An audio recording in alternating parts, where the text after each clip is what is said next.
In today's video, I'm going to teach you how to design grunge posters in Canva.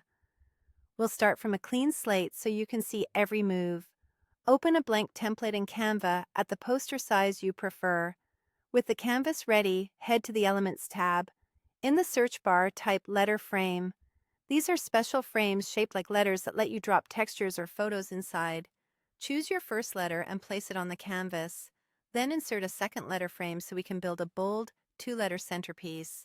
Resize the first letter by dragging the corner handles to make it large and impactful. Move it into a strong position, slightly off-center if you like that edgy feel. Now adjust the second letter's size to complement the first, and align it so their baselines and spacing feel intentional. Nudge both letters until the relationship between them looks balanced and tight.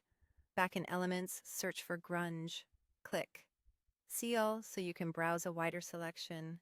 Pick a grunge texture or graphic in a color that fits your mood. Darker options often deliver stronger contrast.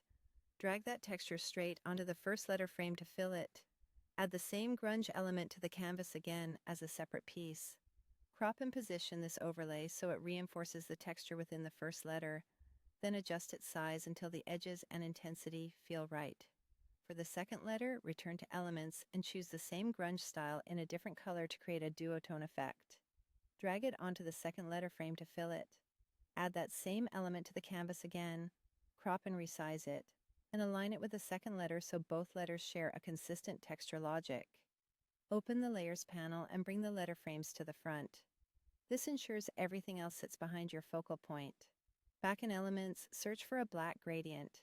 Place it behind the letters, then resize it to form a subtle vignette that deepens the grunge look.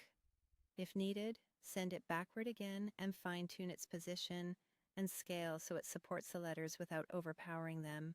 Change the background color to complement your textures. Neutral tones usually let the grunge pop. Return to Elements and add a supporting graphic, such as a running silhouette.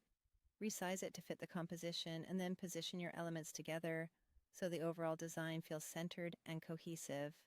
Keep tweaking spacing and alignment until the poster has the gritty, balanced look you want.